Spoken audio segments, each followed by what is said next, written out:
Brace the rudders! Raise the sails! Raise the sails! Captain, an unidentified ship is approaching. Over.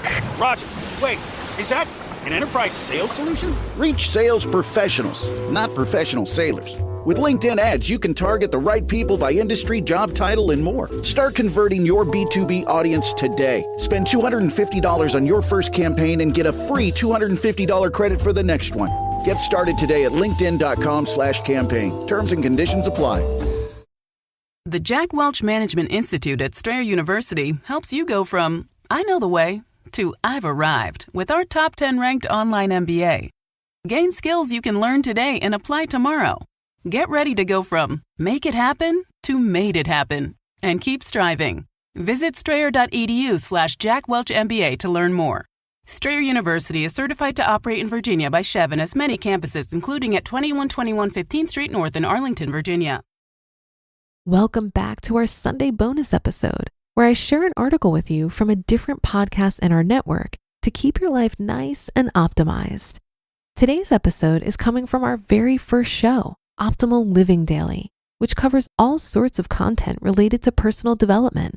You can find that show wherever you're listening to this. And please do follow or subscribe to the show to get new episodes every day. And with that, here's Justin with the post and commentary as we optimize your life. How to Cultivate Unconditional Confidence by Cylon George of spirituallivingforbusy.people.com. Quote, you gain strength, courage, and confidence by every experience in which you really stop to look fear in the face. Eleanor Roosevelt. Who comes to mind when you think about the meaning of confidence? You may identify a particular person in your life who represents your ideal of confidence. Maybe you associate confidence with a feeling you get whenever you're around that person, a feeling you wished you had for yourself. Maybe you wish for others to be inspired by you, or admire you, or envy you. If I were to guess, the person who represents confidence to you is likely good-looking, tall, extroverted, articulate, and mildly aggressive. They likely greet you with a firm handshake and look you in the eye. And they probably command the attention of a room with their very presence. We're drawn to external indicators of confidence, and with good reason. They're often reliable, but not always. Why? Because every once in a while we meet people who exude a different kind of confidence. They don't have all the traditional externals of confidence. They just seem to have a level of trust in themselves that's beyond appearances or how others perceive them. You can tell they are comfortable not only with the parts of themselves that they and others admire, but also fully accept the parts of themselves that might be perceived as less attractive. They exhibit a high level of self-awareness that allows them to be who they are, regardless of how others perceive them. These are the people we often describe as being comfortable in their own skins. We sense in these people a confidence so unshakable, so unconditional, they'll persist even if they lost everything. Putting the self back in self-confidence. So it's ironic that we approach confidence as a way of escaping the things about ourselves we dislike most. The pursuit often involves improving one's appearance, developing a skill set, or using a set of hacks designed to cover up natural tendencies. While these can all be effective in improving confidence, the gains made are often short-lived when the underlying factors at play are not addressed.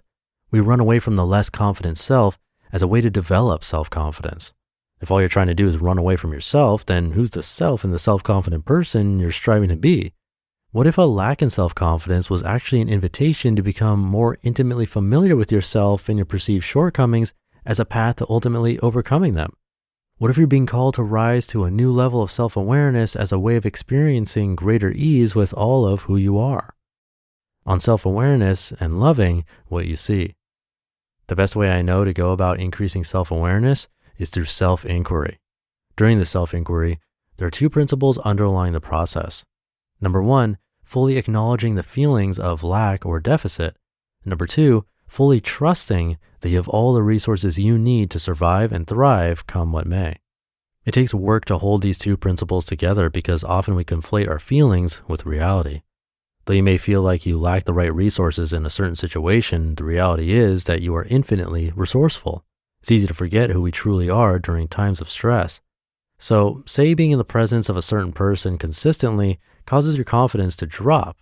Acknowledge your feelings of deficit by asking yourself why am I not confident when I'm around this person? Or why do I feel the need to hide my true self when I'm with this person? Or what are the underlying attitudes and beliefs about myself that are being brought to the surface in this situation? Answers such as these may begin to arise within you. I'm not as good looking. I'm not as witty. I'm not as intelligent. I'm not as admired or esteemed. I'm not as wealthy. I'm not as calm. I'm not as decisive. Fully acknowledge whatever arises without judging, denying, or second guessing. Then fully affirm the reality of who you are with a simple question. Now what? As in, okay, I experienced this person as better looking than me. Now what? The simple question will take you out of reactivity mode and put you in response mode. What response will you choose? Will you choose to affirm or reaffirm who you are regardless of where you fall on the look spectrum? Stand in front of a mirror. Do you like what you see? Do you love what you see? If not, could you still fully embrace and offer compassion to the body that you inhabit? Could you still hold your head high and live as a person who fully embraces their body, come what may? Cultivating unconditional confidence. This is how you begin to cultivate unconditional confidence. Rather than running away from yourself, gently turn toward yourself with what Pema Chodron calls tender-hearted bravery. Standing your ground, turning toward the pain, and trusting in your inner resources to deal with the pain will open you up to a whole new level of confidence, one that is not conditional or dependent on externals, but one that you can summon from deep within, come what may. You just listened to the post titled, How to Cultivate Unconditional Confidence by Cylon George of spirituallivingforbusypeople.com. This message is brought to you by Apple Card. If you're like me, you might be considering getting a new iPhone. But have you considered upgrading your credit card? When you use your Apple Card with Apple Pay or the laser-etched titanium Apple Card, you can earn unlimited 3% daily cash back on everything you buy from Apple, whether it's a new iPhone, an iPhone case, or even a service like Apple Music or Apple TV Plus. Earning 3% back on the Apple products and services you love? It's an easy decision. You'll only wonder why you weren't doing it sooner. Subject to credit approval. Apple Card issued by Goldman Sachs Bank USA, Salt Lake City branch. Terms and more at applecard.com. Well, I was down on my last dollar, then I started saving because the bank said fiscal restraint is what you're craving. So I put my earnings in a high yield account, let the savings compound and the interest mount. I'm optimizing cash flow, putting debt in check now. Time is my friend and not a pain in the neck. And we've got a little cash to rebuild the old deck. Boring money moves make kinda lame songs, but they sound pretty sweet to your wallet. PNC Bank, brilliantly boring since 1865. Thank you to Cylon George, come by spirituallivingforbusypeople.com to show him support. This post was inspired by a book by Pema Chodron, who we mentioned, called Unconditional Confidence. I haven't read that one, but have read some of her work, and I know that her books have been highly recommended by people I like and trust. She was also required reading for me in college, and then I was lucky enough to see her speak in person at a meditation center that I volunteered at about 10 years ago. She has a great presence, and I'm sure that book is worth checking out. Again, it's called Unconditional Confidence. And some of his suggestions remind me of journaling practices that can definitely help to write out some of those questions he asked in this post. I'm also compiling my favorites and putting that together into a journaling workbook. So make sure you're on my weekly newsletter at oldpodcast.com to be notified about that. But I'll leave it there for today. Hope to see you tomorrow for the Friday show, where your optimal life awaits.